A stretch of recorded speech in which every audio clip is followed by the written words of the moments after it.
Hey, what's up, guys? Welcome to. We're gonna start doing this every week. It's our weekly Washington D.C. wrap up with our reporter at large for the Resiliency Show, uh, Richie McGinniss.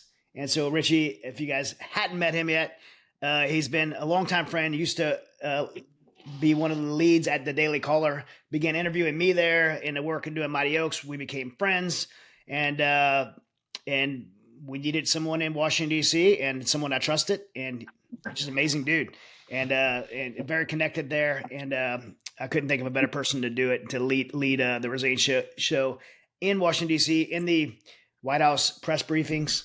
You're in there now. Tell us about that. Walk over there. Give everybody a little bit of an overview of what you're doing for the Resilience D.C. So, you need somebody dumb enough to live in Washington D.C., which I've been doing for 17 years. Sweating my butt off over here, but I'm happy to be here. Yeah, I guess the first time I interviewed was probably 2017 or 18, and then we went. Even when you had the Aziz rescue operation, I was originally supposed to be the cover story to go in there. Yeah, you were my first choice. I needed someone dumb enough to do it with me. Yeah, exactly. I'm still waiting on that free trip to Afghanistan, but we'll have to wait things to calm down a little bit. But yeah, so I'm on the White House grounds. This is the new flag you can see over here. President Trump's administration just installed that thing. So that's the big, beautiful flag in front of the White House. And you got the White House right over here, kind of blown out with all the sun today. But I'll take you on a little walk because then we can jump into the news of this week. But this is Pebble Beach right here is what it's called, named after the golf course. But these are all the camera positions. Got like CNN. Got MSNBC, got NBC right here, and any real news stations? I know you mentioned. Yeah, no, not really. You mentioned all the real news stations are down here on the end. I mean, those are the first few are a few propaganda tents, but yeah. There's ABC, and now we're coming down on like the new media people are all down here on the end, so you can see all these cameras set up over here, and that's kind of the end of Pebble Beach. That's the where all the we rejects go. But I just prefer to do the walk and talk because we have this whole grounds, and actually this is the West Wing right here. So you can see that's where Trump signs all the bills, and that's where the Oval Office is. Every week we're going to be doing this with at the end of the week. I'll jump on with Richie and he'll give us a wrap up for the week. And so what's really, I guess, what's the big things that's happening in DC this week? Well, I would say the biggest news, just if you look at internet search this week, Jeffrey Epstein, the news about Jeffrey Epstein's investigation, obviously died in jail. Pam Bondi and Kash Patel, Dan Bongino have all said unequivocally that he killed himself.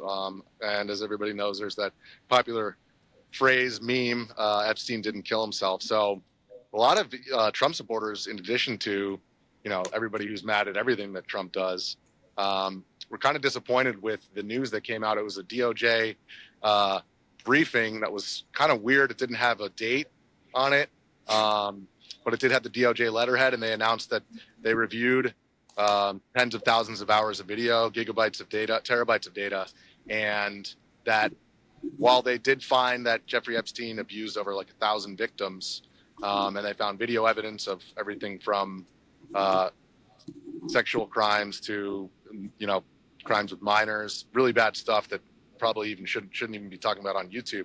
But with all that being said, they claim that they found no evidence of third parties that could be criminally charged. So this whole Epstein list that everybody's been talking about. What about Maxine? What about Maxine? What about Maxine? Because Maxine's in jail for. Yes, Ghislaine Maxwell. Yeah, so she'd be the only. She was a co-conspirator, so she wouldn't fall in the category of a client. But she's allegedly up in jail I think up in New Hampshire or something. But we haven't heard from her since the trial, and all this stuff is under seal. So I hate to break it to the viewers out there, but it sounds like this is the end of the Jeffrey Epstein saga, at least for now. I don't think for the public though, because look, I mean, definitely not. I'm an advocate for this administration. I believe in this administration. I believe they're the right people to be in office. However, I think there's more to it, and for whatever reason, I don't know why this is being presented from them this way. I think it's a mistake. I think it was a mistake for President Trump to address the journalist than what she did, where he said, we're still talking about this. And then for Pam, did he handle it the way she has for Cash and Bongino, all people who I respect and wanted to be in office and have supported being in office and still do, by the way. But I mean, this is not going to go well. The American people are not going to accept just saying, stop asking. Yeah. And, I mean, the mishandling of it is obvious to everybody. Pam Bondi said that she had the Epstein files on her desk. And then a couple months later, she said there are no Epstein files and there is no client list. And, Dan Bongino, actually, some news that just broke today. So there was a meeting at the White House with DOJ officials, Pam Bondi, Dan Bongino. That was where that clip with Trump that you're talking about took place. Apparently, Dan Bongino, according to multiple sources, had stern talking to with Pam Bondi, and he's not at work today. So they did say, the FBI did say that he is not quitting. He's not leaving work, but he's just not there today. And also what was reported is that, it was not a friendly conversation between the two. So definitely some pushback internally, and the public is, I guess we're sitting here. We did get a news. It was a very conveniently timed leak from an official in the DOJ that the FBI is investigating spy chief John Brennan and also former FBI director James Comey for the Russian collusion narrative that was spun up. And actually, I guess about 9 years ago, James Comey went into the Oval Office right here. And if you'll remember, he presented Comey presented Trump with the findings of the Steele dossier, which turned out to be completely false. The P tape, et cetera. And so I presume that the investigation will have something to do with that, as well as the wiretapping of Trump's campaign turned administration. From 2016 to 2017, there were FISA warrants that were granted to spy on the Trump administration, George Papadopoulos, among other, Carter Page, among other campaign officials. So that's at least for conspiracy theorists, that's something. I mean, do you think that this actually leads to finally an arrest and somebody being held accountable?